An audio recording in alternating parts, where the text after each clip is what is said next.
wano.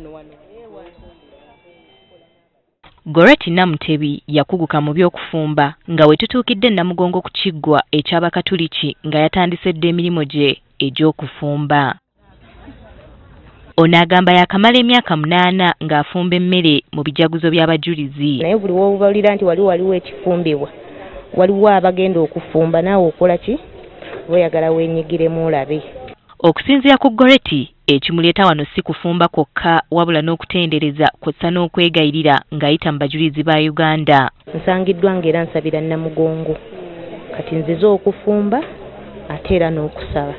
Emboozi ya Goreti teyawukanako na ya Faith Melissa Mukooza. Ono kati nga yakamala emyaka 4 ng'afumbira abantu emmere Namugongo. Ono agamba alina edduuka ly'ebizimbisibwa e Nabweru wabula Namugongo bw'atuuka ng'alissaako ekkufulu. Yankola hardware naye zenzije eno nazo nziteeka eri. Wadde nga bafunyemu ebirungi bingi batubuulidde n'okusoomoozebwa kwe basanga mu kifo kino. Enkuba bw'ebezze ng'eyo tufuna okusoomoozebwa. N'ekifo kyennyini nakyo kya bbeeyi.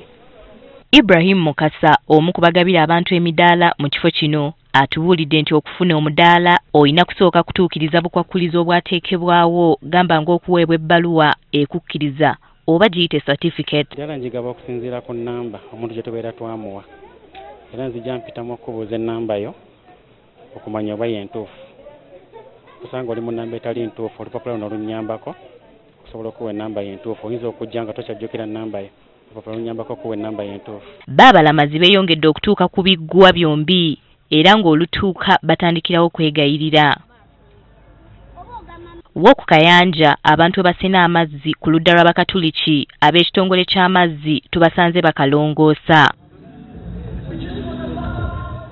Ate ye Nakiyanja ku kijjukizo ky'Abakristaayo naye enteekateeka ziri mu jjiya nga bayooyoota abantu bagenda okutuula ku lunaku mulindwa.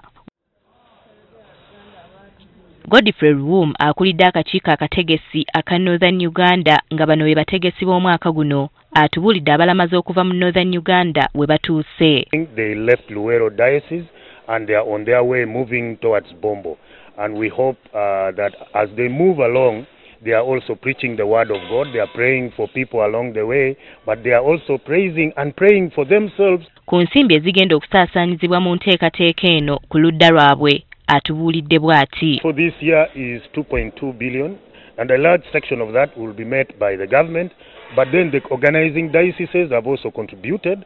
Wetuviiridde Namugongo ng'abalamazi baweze 735 ku kiggwa ky'Abakatuliki.